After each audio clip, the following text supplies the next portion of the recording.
IPMNation.com.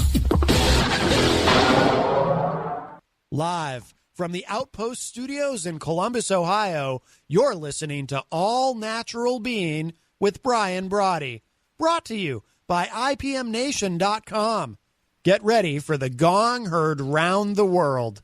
10, 9, 8, 7, 6, 5, 4, 3, 2, 1.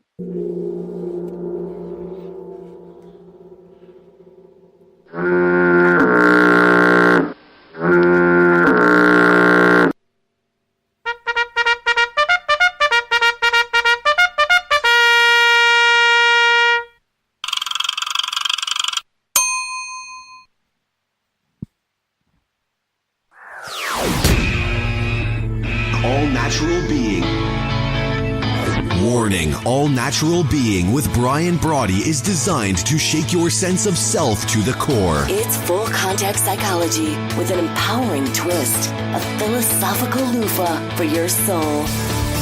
For those of you not ready or comfortable releasing your inner superhuman, listener discretion is advised. Here's your host, Brian Brawdy.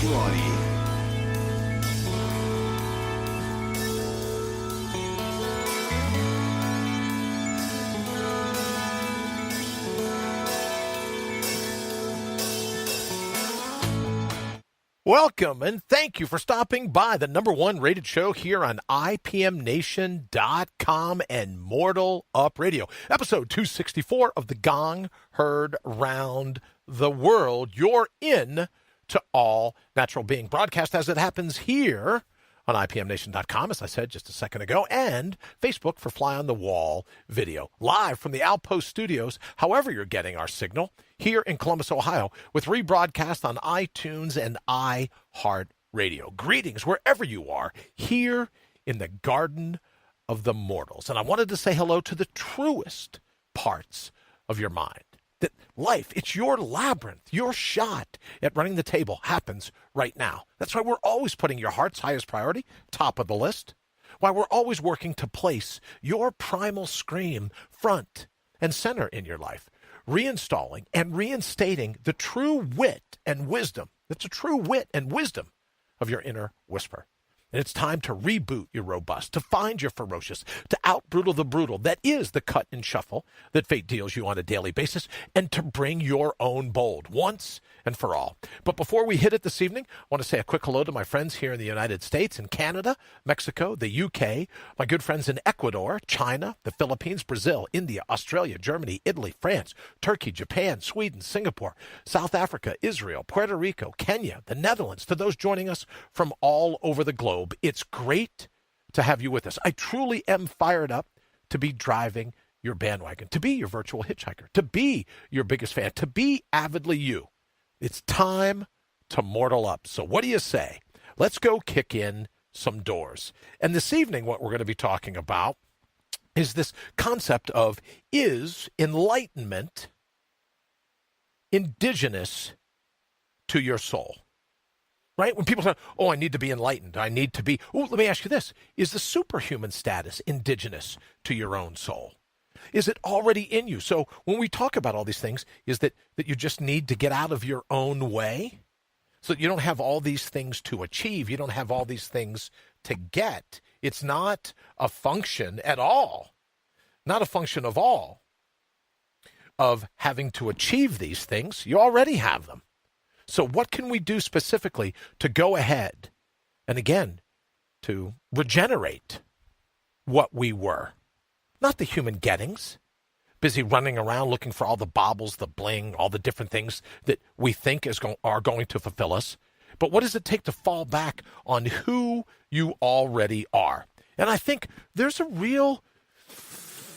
Well, it's at the very least, if you don't want to think of it as a conspiracy, I'm cool with that because I'm not into a lot of those conspiracy things, to be honest with you. But there's at least a movement afoot to keep you distracted, right? Because they don't want you. If they figure, okay, great, if you're distracted from who you ultimately are, you're going to be easier to control.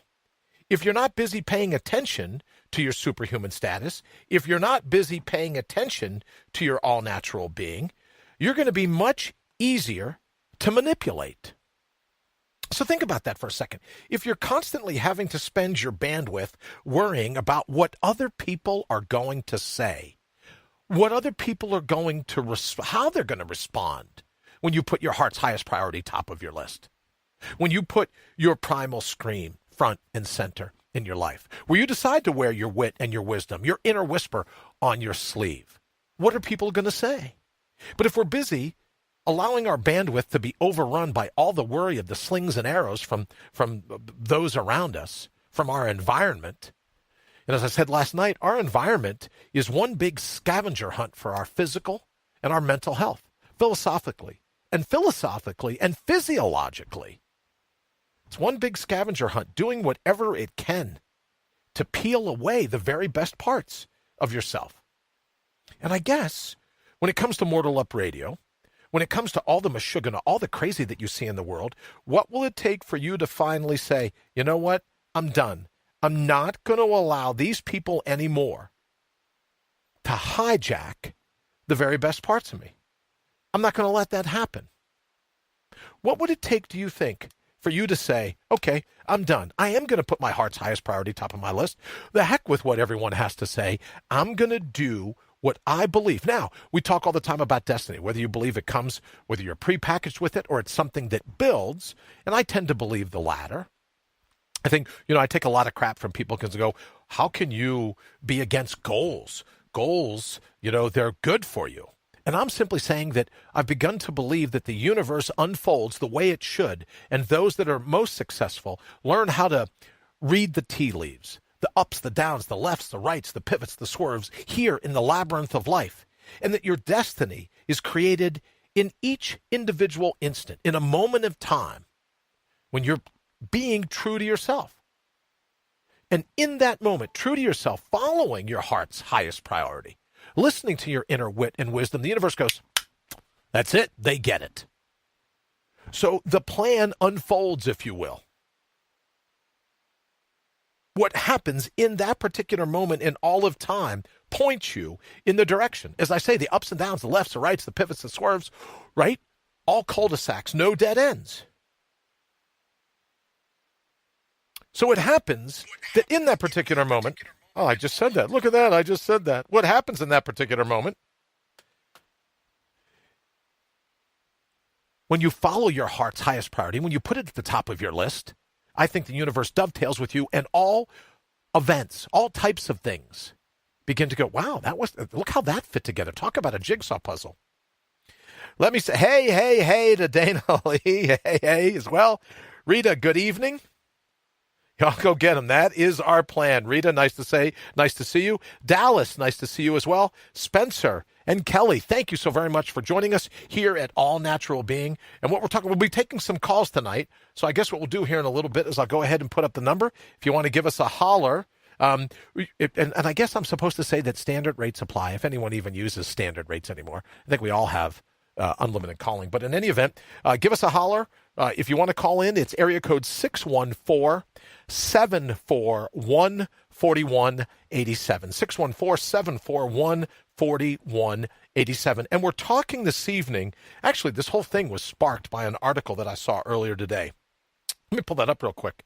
About a town in New Jersey that has decided that it's better to be a distracted human being. It's better not to be in the moment. We call it magnify the moment. It's better to be distracted than it is to pay attention to where you are in this particular moment in all of time. So they're widening the sidewalks. What does it say? They're designing the streets so that people that want to walk and text and pay attention to their phone, not pay attention to where they are, not pay attention to what's going on, that they can go ahead and absolutely go, oh, yes, I think I'd like to text. Oh, yes, I think I'll do this or I'll do that. Anything but paying attention to where I am in this particular instance, right? The lat long of where I am in this moment. Then the local officials in this New Jersey town say, great, we're all over it. Let them be distracted. It's okay. So in other words, when it comes to distracted walking, let's just give them bigger sidewalks to walk on. When it comes to anything distracted, when it comes to all these things. Janile, good evening. Nice to see you. Thank you so very much for hanging out with us at All Natural Being. When it comes to be distracted, go right ahead. We don't need you recognizing your superhuman status. We don't need you to regenerate who you ultimately are. So just be distracted. We've made these really wide sidewalks for you. We've made these bumpers so cars have to slow down, all these other things. So forget about personal responsibility of paying attention to where you are. You're able to walk around in another world, and everyone else has to pay attention for you. Now, you'd think, okay, well, if this were a show about going, hey, you're infringing on my right of driving a car, at least wake up, jackass, and pay attention to where you are in this particular moment of all the time. You'd think we could do a whole show based on that. Janice, good evening to you as well. Thank you for joining us here on All Natural Being. But we're not talking about that. All right. So here's the thing. What do I got going on here? Hold on a second. I think we got a call coming in. We do, as a matter of fact. Hold on. Let me see who's here. Or maybe we don't. All right. My bad. All right. Yes, we do. Stand by 1 second. Good evening. Welcome to All Natural Being. Well, good evening. What do you mean standard rates apply? I don't know. There's just a part of me, you know what I mean, Henry, where I thought, okay, if I put out the number, which is 614-741-4187, then I thought, someone will get upset and they go, well, that cost me 10 cents when I called. So there's something in the back of my mind that says you should say, standard rates apply. So I guess, but what's cool about Skype is call us on Skype. Then I don't think you pay for it at all. But the number, if you want to call in and hang out, 614-741-4187. And, Henry, we're just talking about this article that I saw today where this town in New Jersey has decided it's okay to be distracted. It's okay to be oblivious, right? They're trying to curb the number of people that are walking, and texting is terribly important, I'm sure, right? They're walking and texting, and they walk out into the middle of it on traffic, right? No more look left, look right, cars coming, nope, safe to cross, yes. They're just busy, oblivious, texting in their own little way. And this isn't a show, Henry, about, my right as a driver to throw you on the hood if you get into the crosswalk. I'm not talking about that. I'm talking about the conspiracy. I'm talking about the whole sense of making it easier for people to be anything but enlightened, for people to be anything but focused in the moment. Like Dana Lee says, it's okay to be a zombie, right? So there's a whole cottage industry about keeping you from being attentive, keeping you tied in the moment, keeping you grooved to where you are in this particular moment and all of time. And I saw that article, and I was like, oh, yeah. Dana Lee says, Henry, just obey and pay your taxes. So what do you think about all that? Just another way of keeping us off center, keeping us out of kilter, and keeping us focused on the carrot at the end of the stick. What do you think about that? Yeah, keeping us with a lack of responsibility. Ego is so great, and in keeping us totally distracted and keeping us functioning the way it wants us to do. And here's this is a perfect example of someone utilizing the ego, playing on our ego. This is whole problem resolution solution thing where we strip away our self-responsibility. And this is the direction that society's going. And I'm hoping, above all hope, that people start to wake up and realize this is not the way to go. It just you give up all your power, you give up all your control. And, Henry, Dana Lee is saying over in the feed that you're distracted, or we're distracted from our birthright. And she's absolutely right.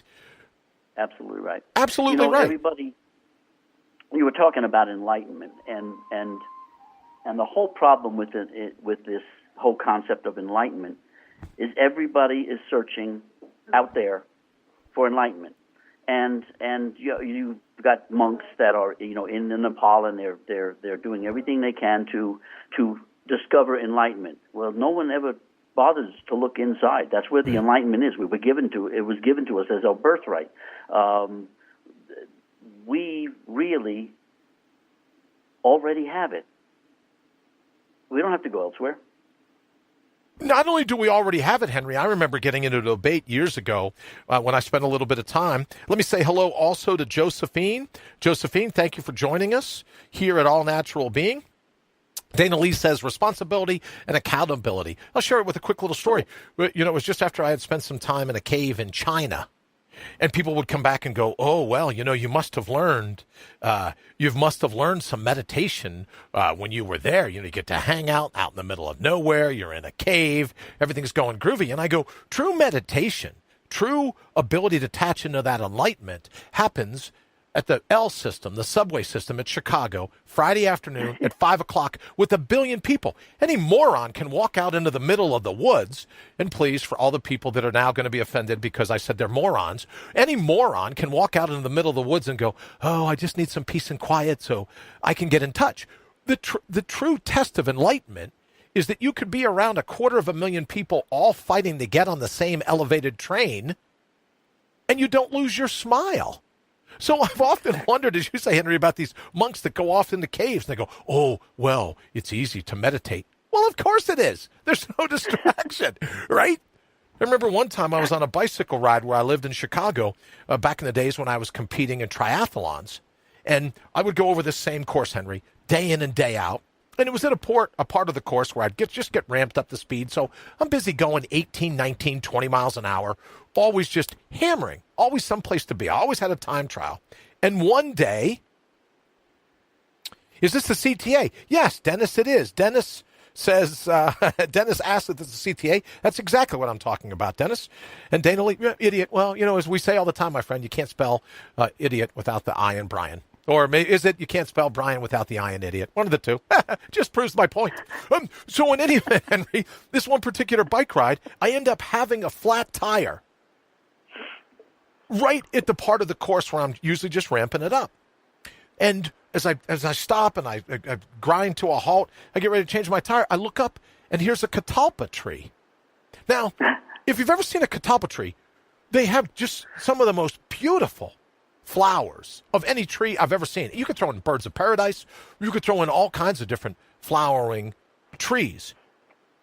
And I had never seen the catalpa because I'm always busy looking down at the bicycle computer, trying to get my time trial in, I got to get back at 20 miles an hour for my workout. And it wasn't until I had a flat tire and was forced to hang out where I was in a particular moment. I looked up. I was probably, knowing me, right, Henry, I was probably going, really? You got to give me a flat tire? That's how this stays? And I looked up, and there's these catalpa flowers. So from that moment on, I realized that, this constant rushing to be walking around with your phone, walking in these city streets in New Jersey, not paying attention, hoping, wishing, longing to be somewhere else. You're missing the catalpas. Absolutely right. We really do. We rush and spend our time because this is what we have been trained to do. We have been taught this, and we don't take the time to simply enjoy the now. We have either some place that we have been or it's some place we're trying to get to, and we forget about where we are. And Dennis says in the feed, Henry, I want you to know that Dennis says, so the litmus test of being able to meditate is on the CTA. Well, I don't know if that's a question or a statement, Dennis, but I absolutely agree with you. I can remember times where, you're hanging out and you're studying in China and you're sitting there and you think you're meditating, you get smacked with a stick, right? You get smacked with a stick because if you're really into that sense of meditation and paying attention to your own breath, your own heart rate, your own thoughts, Chicago Transit Authority. Thank you, Dennis, very much. Chicago Transit Authority. But the monk would walk by and crack you with a whip. Then you know if you're meditating or not, right? So yes, I would say after I got back, Dennis, it was like, that's true meditation. Yeah, I can go to Estes Park, I can go to the Everglades, I can go to Denali, I can go to Death Valley, I can go to all these places, be out in the middle of nowhere. But for me, true meditation came where all the distraction was bombarding. All of talking about the slings and arrows, be on an elevated platform, the subway platform, the CTA, we're in the loop, Friday afternoon at 5 o'clock. You're lucky to be able to stand without 15, 20 people a second bumping into you. And that, for me, Henry, was the thought of, you learn how to meditate here, you can pull it off anywhere. Absolutely right. Yes, you can. And that's what it's all about. We really do have to spend the time internally with ourselves. And if we're going to really grow and get back to what we were given at the inception of us, we really do have to do that. Take the time. Strip away all of this stuff that we have placed around us that now we identify with it. It has become us, and it's no longer really required. It's actually not even beneficial anymore. It's a direction that we have been pushed to go into, and we have accepted it because we have disconnected from ourselves. So that disconnect, how does it make it easier to control us? If we're disconnected from who we ultimately are. Now, I know this is the libertarian bent of me, right? Let me say, if you get a chance to call 614-741-4187, you'll get to hang out with Henry, ask him a question. And Henry, I also want to get to some of the things that we talked about yesterday, because you're going to run down the rest of the list with us. But if you get a chance to call, you can ask Henry a question in person, 614-741-4187. Let me also say hello to Chris Nichols. Chris, thank you. Chris Nichols Holbert, excuse me. Chris, thank you so very much for joining us here at All Natural Being. So, Henry, so we don't get sidetracked, give me an idea of some of those other things. We talked last night about your points and the things that we can do. And the one that just resonated me with the most was that give yourself a reason to smile. Don't buy into all the craziness around you. And given your past experience in life and my past experience in life, every opportunity that we're vertical, every morning that I wake up and I know that I'm still here, I get the sunrise, then I'm in a pretty decent mood about it, no matter what comes throughout the day. Let's go ahead and pick up on some of your other points. Sure. We had discussed stop surrounding yourself with unhappy people. We talked about stop living in the past. We talked about stop the activities that make you unhappy. So number 4 is actually stop listening to the news. Sounds sort of crazy, but the news used to be the way that we learned things about what was happening around us. But that was a time when we actually had reporters. Right. Its purpose now, it's to use celebrities to elicit emotional responses that create depression, fear, anger, and hatred, as they simply repeat what is fed to them through their headsets. So don't fall for the deceptions disguised as news, just as you shouldn't fall for the deceptions of celebrities disguised as news reporters. Well, I have to tell you, it's where I get my daily dose of crazy. I mean, crazier, right, than I normally am. I mean, how can you not want to watch Maxine Waters go all Meshuggah? Which just, right? Or I saw this thing. We talked about it last evening. Who's the Erdogan? Is he the president of Turkey? That leading up to the election, he went ahead and made sure that the Turkish television stations shut out all of the competition's commercials. And then I saw this thing today where a Democratic, and it doesn't, I don't suppose it matters that it's Democratic, but just say, but a person running for Congress is busy running around pulling the yard signs of his opponent day of the election. And I go, wait a minute. So now you got a president in Turkey that, as Dana Lee says, social engineering and propaganda, right? Right? That's going, I'm going to cut off all TV for my opponent. And then here in this country, you got a guy running for Congress who's busy filling the trunk of his car, the back of his pickup truck, with his opponent's signs. I mean, I'm with you. You don't want us watching TV. I kind of get that. But I got to tell you, where else do you get your local dose of dimwit if you're not turning in, right? And I have to say, that's why I wrote the whole thing about lowlifes making headlines. Look at some of these politicians. Look at some of these actors. Look at some of these people just full on disease of ego. Exactly. I love it. But you're watching the news, and I'll call it that for the lack of any other term. You're looking at it for fodder, for your stuff, for your comments. Most people actually believe what's going on and what these people are, and so there's where the problem. There's the disconnect. Yeah, the thing that made the most sense to me is was it Disney owns ABC. It's all Disney World, right? You get these people on there, and they go, oh, well, they did this, and they did that, and you just have to shake your head. But in all seriousness, here's the thing, is that we're turning generations over. Like now it's popular, and Henry, I know you're not here in the country. You're calling from South America. But it's popular in the country now where you just get to go out and heckle and harass and And if you don't like someone's opinion, you get to shout them down. Comedians aren't even going to college campuses anymore. Most certainly not doing the Poison Ivy League tours, because they're constantly getting shouted down, right, by people overrun with ego.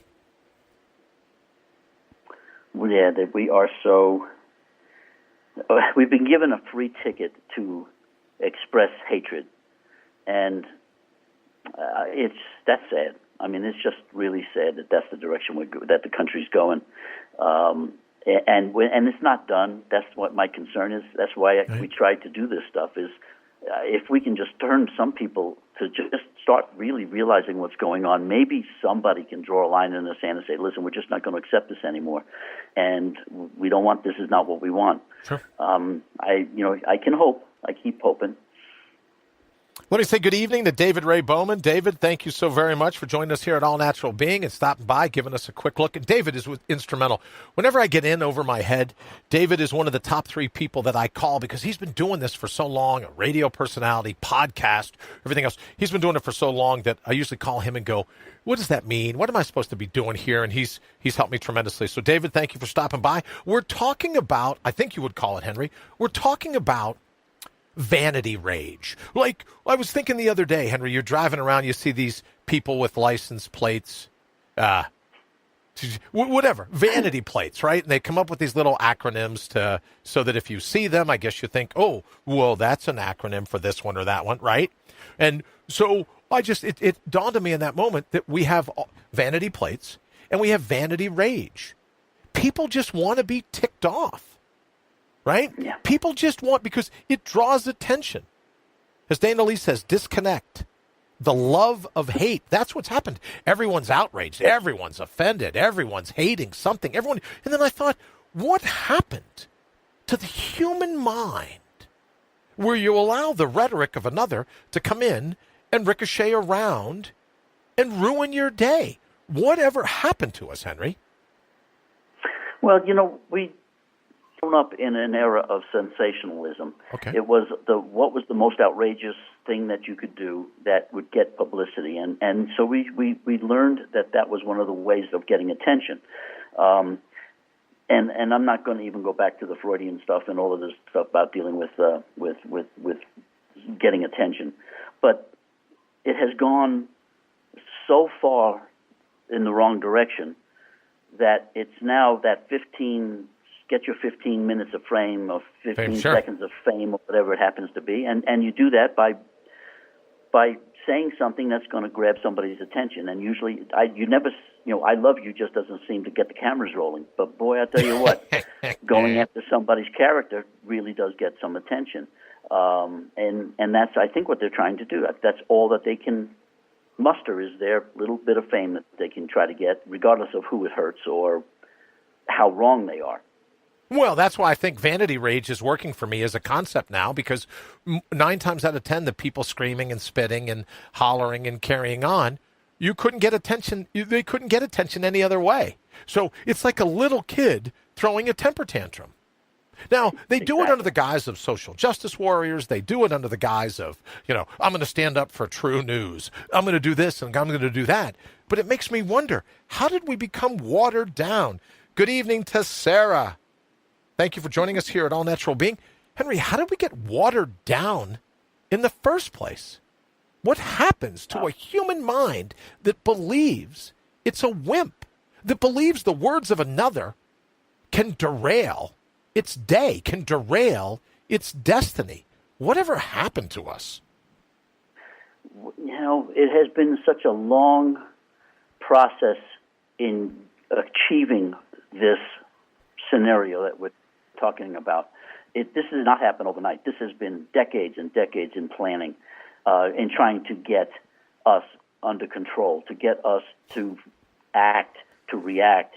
I liken it to the mannequin. The puppeteer is sitting here talking and talking and talking and saying all this stuff through the mouth of a mannequin, and we get pissed off at the mannequin. Right. The mannequin didn't do it.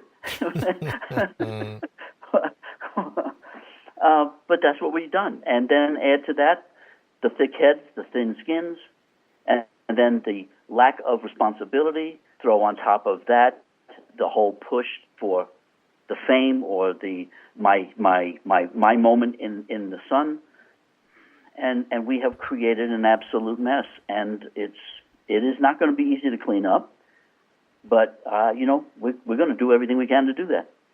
Well, I would also say to you that the absolute lack of responsibility comes when you expect the government to widen your sidewalks. You expect your environment to change because you want to be 4 or 5 or 6 places at once. Mm-hmm. Right? So when I saw this article, and I thought, okay, great. So now you can be distracted walking, right? You can be distracted walking, and if a car hits you, then they're to blame, not you. You're the one not paying attention to your surroundings. All of my kids, regardless of their age, I always taught them, you come up to an intersection, look to your left, look to your right, and then I ask them, cars coming? And I make them respond, nope. Safe to cross? And I make them respond, yes. Right? So that in any intersection, at anywhere that you're walking, you go, hey, or you're out on the bike path and you go on your left.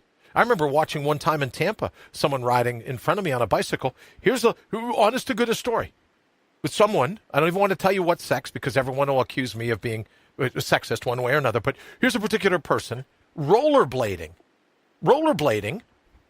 backwards, honest to goodness, with headphones in, earplugs in, reading a book. So you're rollerblading backwards, reading a book with headphones on, and what does she do? He or she, could be a he, you never know. What does this person do? Pirouettes, spins around, right into the oncoming path of a cyclist. Oh, man. So then you look at it and you go, well, it's not the cyclist's fault, right? But you're rollerblading backwards, God love her, inline skating, I guess it's called, rollerblading backwards, reading a book with earbuds in. How much more distracted can you be from where you are in any particular moment in time? Well, and that's it. Boy, that just takes living in the now in a total different direction, doesn't it? Absolutely. Absolutely. Yeah. I all I can do is I can just picture it here in Cuenca, and I mean, you come up to a one-way street going from left to right, and you better look right to left because someone invariably will be coming up that street the wrong way. I mean, It's just the way it is here. So, but that's a great commentary on life itself, Henry. Right? That you don't take it for granted that the street sign says that was a one-way. Well, that's something good to wrap yourself in when you're dead. That's it. Right? That's it. Right. At that point you have direction, right. and that's what we have to understand. We have to start to realize that we are responsible, no matter what you want to say or how you want to put in safety protections and write into different laws and stuff. The bottom line is we're simply responsible for ourselves, and we have lost that because of the directions the powers that be wish to direct us and control us. So we're no longer responsible, so it's everybody else's responsible to watch out for us in case we do something stupid. Or when we're going to do something stupid. It's not a question of if.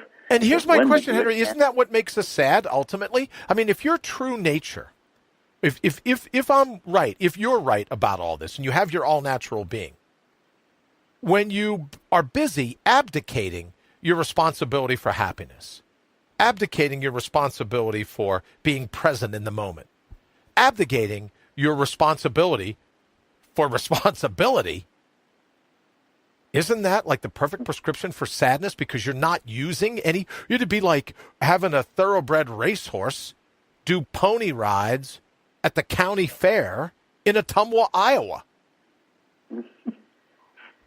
Yeah. Right? Yeah. Yes, it is. And again, with the lack of responsibility and our thin skins and getting our feelers hurt, right? Yes, it does lead to depression. It does lead to maybe it's a disillusionment of what the world is about. And that does lend itself to developing the fears, which turn into hatreds, which we go on that vicious cycle again. And then I'm wondering if a part of that is self-hatred. I mean, because we can talk all the time and say, okay, well, we have to take responsibility. But ultimately, if we spend days, weeks, months, years not taking that responsibility, not tapping our all-natural being, I wonder if a part of it is we begin to, whether we despise ourselves, maybe despise is a strong word, but maybe we just begin to doubt ourselves, or, we're no longer into ourselves. Thank you, Dennis, very much. Thank you, Dennis. Yes, Ottumwa, Iowa, the home of Radar O'Reilly on MASH, if you remember that. Ottumwa, Iowa. Marcellus, good evening. Every time I see Marcellus left over from the morning show, I love to say the term chop block. I learned that from Marcellus, right? That we chop block ourselves. But that's a perfect lead into my question, Henry, is that we're busy chop blocking ourselves. It's no wonder opioid addiction, depression. I saw something today where suicide rates are skyrocketing. Well, if you come equipped with all these tools and you never employ them, you never tap into them, no wonder there's huge numbers of people that are sad, that are disgruntled with life itself, because they've never volunteered to live their life. They're busy being subject to the committee vote. What do you think? Yes, it is extremely frustrating when you are fed or taught a certain way that the world is and what your role in it, and then to find out that that's wrong.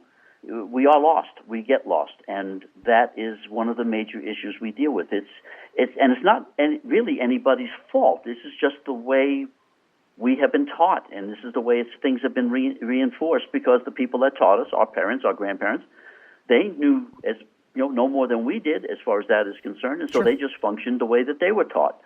And so we get this carryover to us, and then when you get out there into this lovely world of ours, and it is, and it really is, it's our perceptions of it, you realize that it's wrong, and you have no way of figuring out how to fix it.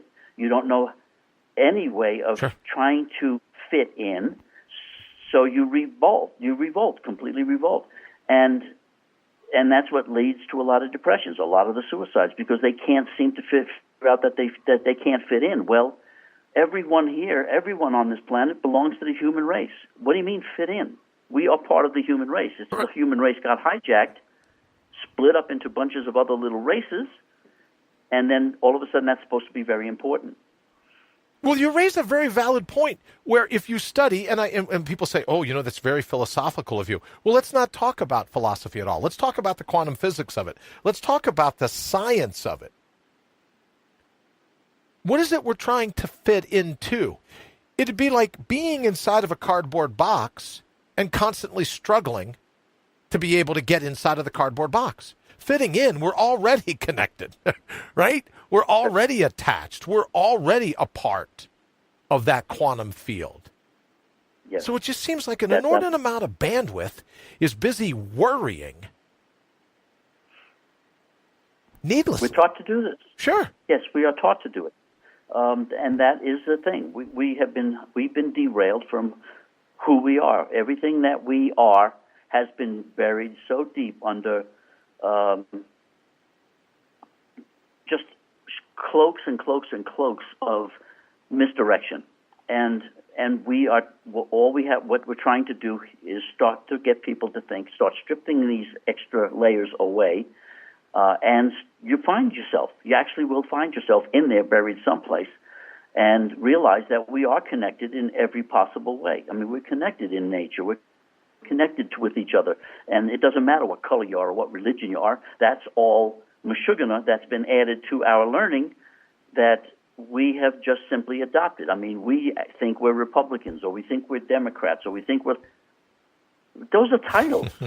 Right. They have nothing to do with who we are. Right. They have nothing to do with who we are, but we have been taught this is how you define it, or what church you go to, and this is what's got to stop, because this is what's been misleading us and sending us down the road of this massive destruction that we're going through, and people are lost.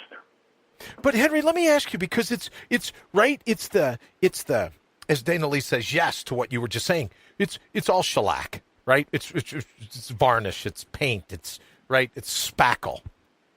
Mm-hmm. But Yeah. at some point, it makes us easier to control. It makes us Totally. easier to be manipulated by the crowd. As Dana Lee says, labels. If they can label us, if they can libel us, then it makes it easier for us to control. But I want to get back in our closing minutes. What do we got to do to kind of shed that net? What do we got to do to shed? And admittedly, some of them are safety blankets, right? You college universities, you need safe spaces, you need comfort zones, you need cushy animals to be able to hug and everything else. And as a side note, I gotta tell you, I saw this other little story, which is again why I have to debate you when it comes to watching the news.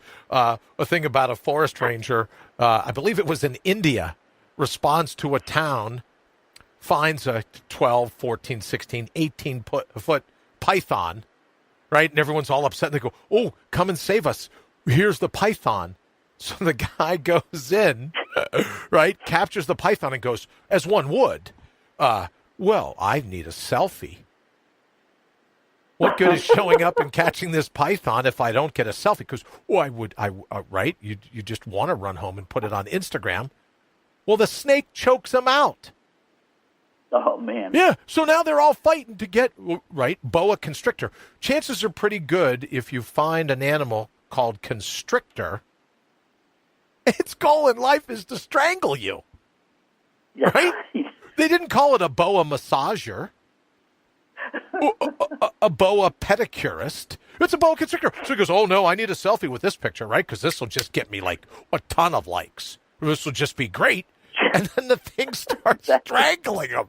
And I'm thinking, and I know this is horrible of me, so people will go, you know what I mean? I can't believe you said that. But you get these people, I thought I'd take a selfie with the grizzly bear in the backdrop.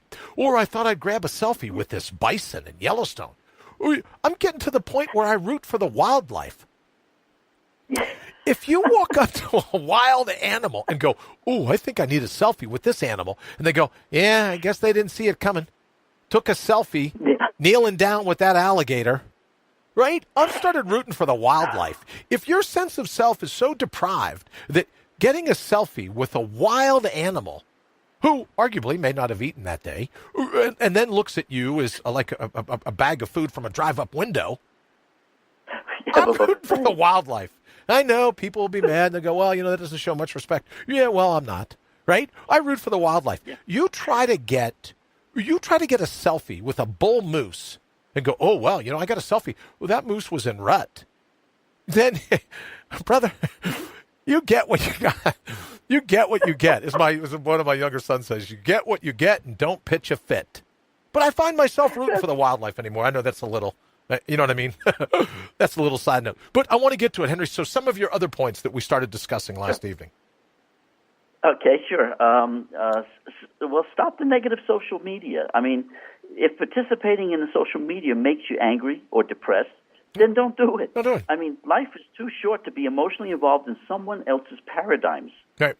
You already have your own paradigms. Why would you take on somebody else's? It's senseless. And why compare yourself to those paradigms, especially if it's a paradigm of craziness? Yes. Right? Oh, that's what, and and when we adopt it as our own, we didn't prove our intelligence there very well. That's what we're doing to ourselves. Another one, stop complaining. Complaining is an adult way of whining like a child, wanting an attention. No one cares about the pain. There it is. Thank you. And look, for those things that Henry and I have rehearsed this, no. He said they're crying like a little baby. Oh. Yeah, okay, I'm sorry. Go ahead, brother. No problem.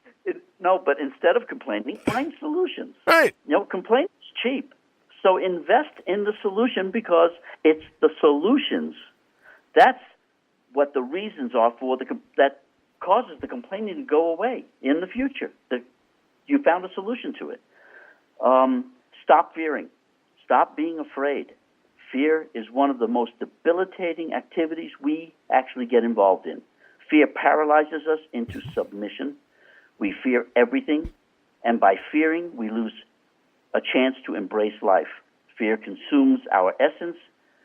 It consumes our energy, and it forces us to stand still. Interesting. So when you talk about, like, I was petrified.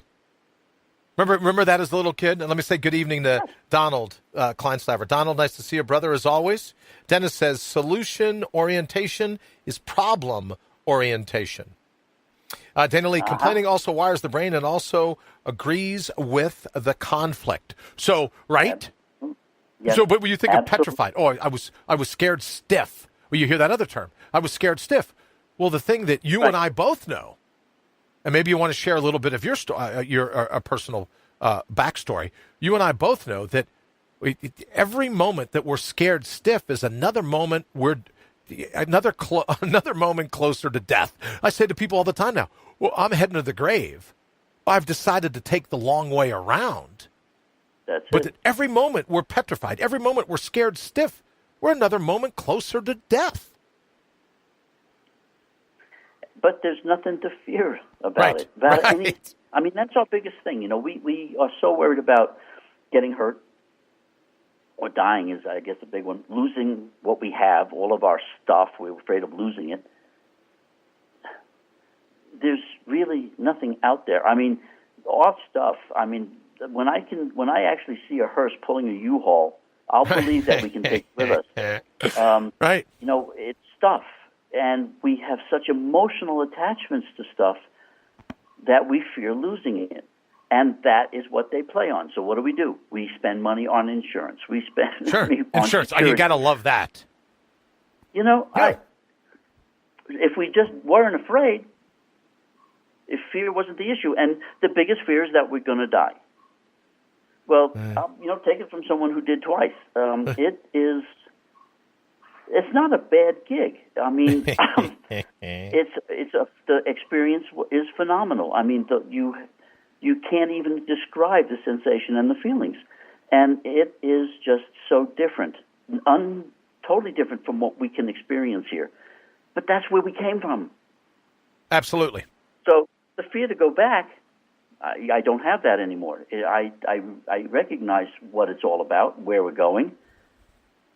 Well, if they got a bus, I'll take it. That's fine. There you go. Well, that's a part of the destiny thing, as you and I have talked about the near-death experiences. And let me also say, Dennis, I misread that.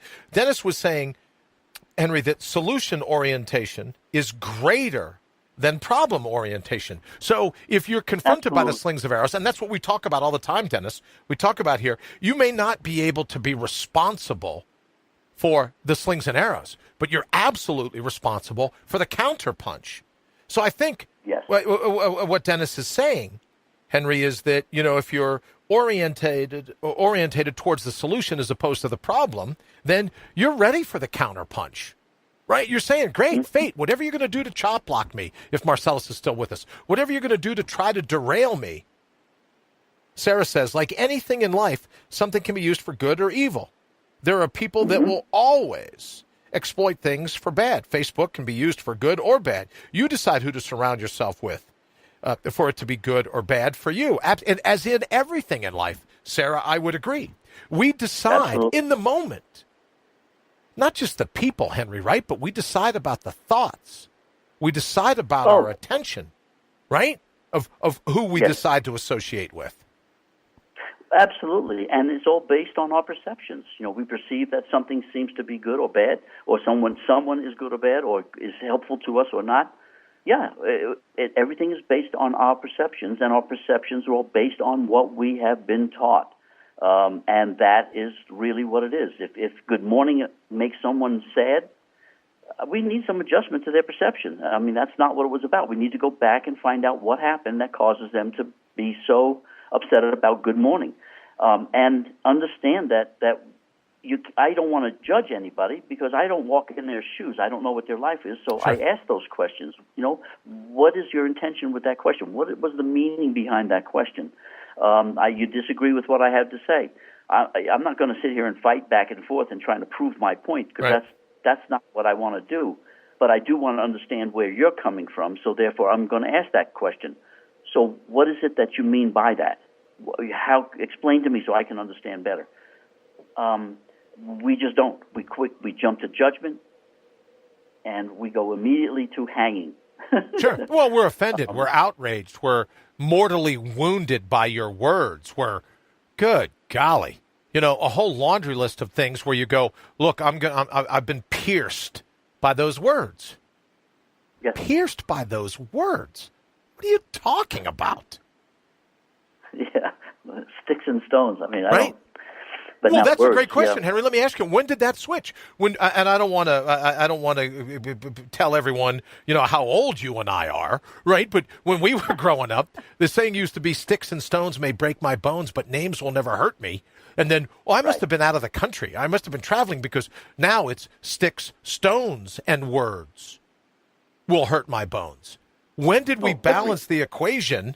Right? When did we go sticks, stones, and words will hurt me? When did that happen? Wow, I like that question. That's that's a good question. I don't know when it really changed. It did, and I don't know. That's a good. I like that question. I'll have to research that one and see when we started really developing thin skin. I mean, I imagine it had to start going around just before we started giving everybody a blue ribbon, even if you didn't finish. Nobody is to be insulted. I don't know what happened. Oh, now, Henry, I'm not going to stand here. Lean here is more the word. I'm not going to lean here and have you suggest that people that participate should get a gold ribbon just for participating. Let me say this. I'll tell you a quick little story. My oldest son was studying a martial art, and it was time for the black belt. And as a part of the black belt, a ceremony, you go through years of studying to get to this particular moment in time. And as a part of the ceremony, they drop the belt in the middle of the ring. And as you know, you got to fight all these badasses, right, in order to be able to get to your belt. You have to spar to show that you've learned some of those things in all these years of training. And there was a parent there who had a child who stopped the proceedings and said, I don't want them to have to spar for their black belt. Well, I don't think it's about violence. I don't think they should have to fight to earn their belt. And I thought to myself, that's not where it started, but it is most certainly the bifurcation point, right? It's most certainly the minds that go, well, wait a minute, it's a black belt in a martial art that's all about being able to defend yourself from an attack. And believe me, you walked in that center of the ring to pick up that black belt, you were going to be attacked. But the parents go, nope, time out, not doing it, stop, everybody, just give me the belt and we'll get out of here. Wow. I was like, no, you want the belt so bad, you go into the ring. So right? So you have a situation like that where people go, oh, no, I don't want to test my abilities. I don't want my child's abilities tested, even though that's what they had been studying for all these years. Yeah, interesting. That is really interesting. Like I said, the perception of reality is really different now than it was when I was a kid. And, sure. I mean, I guess growing up, if you stick your hand in boiling water, don't come out crying because you know what the result is going to be. Well, sure. You're going to study martial arts.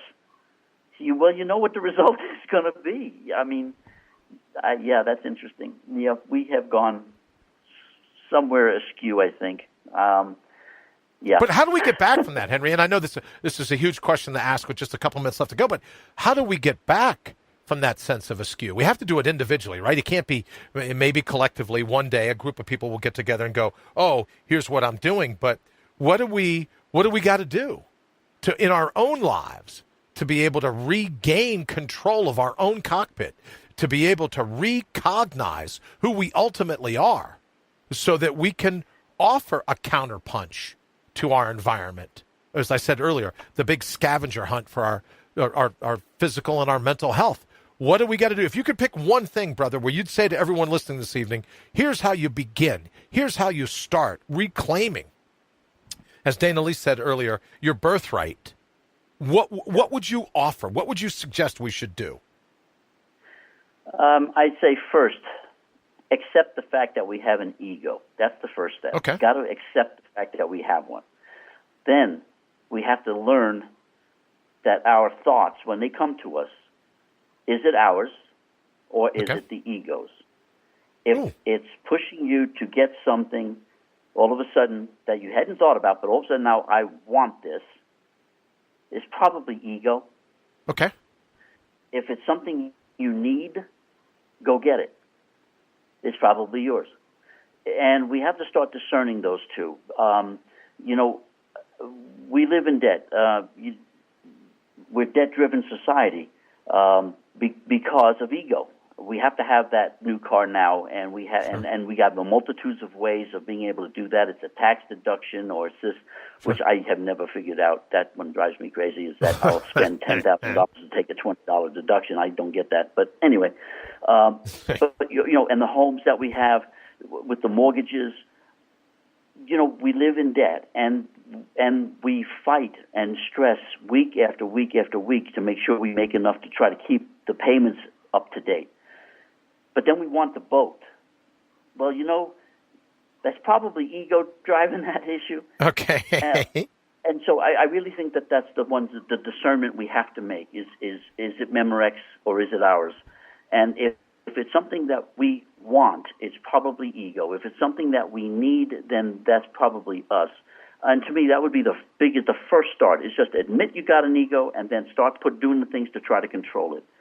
So then, as we always talk about, it's not about eliminating the ego. No. It's about illuminating its tricks. It's about illuminating, not eliminating, but illuminating what it is it does to try to run the puppet government that is the backwaters of your brain. It's what it tries to do to be the puppet government in all of your binge thinking. So it's not about eliminating, but illuminating what the tricks of the ego, what they are. Yes, and that's and that's really what it is. We just have to learn to identify it. Just identify what's going on. It's not the whole point's not to get rid of it, but to identify what it's doing, understand how it works, why it's doing what it's doing, and then you can either just let it run amok and do the same thing and never change, or you can decide to change and say, "Wait a minute, no, I'm taking over the driving now. I'm tired of going down one-way streets the wrong way. Now we're going to go the way we're supposed to go." And I think, and then we have actually our first step in taking control of our lives. And that puts a smile on our face. That reconnects us with our ultimate enlightenment. That reconnects us with who we are at our core. Putting your heart's highest priority at the top of your list has nothing to do with your ego, does it? Nope, not at all. It is coming from you. All right, brother, I wish we had more time. We're going to go ahead and get out of here. Henry, how can everyone get to the rest of your list? How can they pick up on some of your writings? And I know that in terms of your SoundCloud page, what's the best way for people to reach out to you? The website is the easiest. It's just www.henrygnowell.com. And on there I have all the different links and under the tabs. And you can email me if you want, if you've got questions. Just it's henry@henrygnowell.com. I'll be happy to answer anybody's questions. I mean, this is the way we're going to get this information out, one by one, one-on-one, and I'm willing to do that. And I'm so excited. It's okay if I share with everyone that pretty soon while you're going to be sitting they can't see it right now, but while you're going to be sitting right over there, you mind if I let that secret out? No, go right ahead. So Henry's going to be coming and hanging out with me for a few days here. When is that's later in July, isn't it, Henry? Yeah, it's let's see. Sometime in July. I don't want to give away when you're going to be leaving, right? So people go, "Oh, I never saw the burglary coming at his place." Well, of course you did, because you made it. Right. So just sometime in July, you're going to be here. And we have built in the studio, thanks to Kelly, if Kelly's still listening, thanks to Kelly Hill, we built here in the studio, and there's his own chair and his own microphone and everything else. So we'll have the ability to spend some time one-on-one with Henry, and he'll be doing the show live with us here when that happens. I know Dana Lee's going to be on the road before too long. I hope to get her to sit in the... Henry earlier called it the hot seat. Not hot, right? Not plugged in, just like a bar stool. I hope to get Dana Lee here to hang out with us as well. Dana, make sure he unplugs it from the wall first. That's the thing. All right, brother, we're going to go ahead and get out of here. Thank you so much for joining me, and I'll look forward to catching up with you soon. You got it. Thanks, everybody. Thanks, Brian. Have a great evening. You too. Tell Rita we said howdy. Will do. Okay, bye now. All right, thank you all so very much for joining us at All Natural Being. As you probably figured out, we're trying to figure out what the flow of the show is going to be, how we're going to make it work, and all the different things that we can do so that, I don't know, 8 o'clock Eastern's a tough time. I know it's tough sometimes with all the different things going on in your world, but don't forget, we have the rebroadcast over at iTunes and iHeartRadio. But needless to say, thank you for everything, all the input, all the advice, all the different things that we're learning about doing the show. And pretty soon, probably tomorrow, the next day, we'll be announcing a sponsor for Mortal Up Radio, the 24-hour format, and then retooling once again for our All Natural Being, our early launch team listeners. We've taken a little bit of a break in terms of the early morning meme and the Goodnight Soundbite as we get everything here ramped up, but we'll be bringing that back in the beginning of July and making sure that we have a way to connect there as well. So thank you so very much for joining us here at All Natural Being. And yes, I'll leave this with the troll alert. Don't fall for trolls. They're everywhere. Just don't fall for it.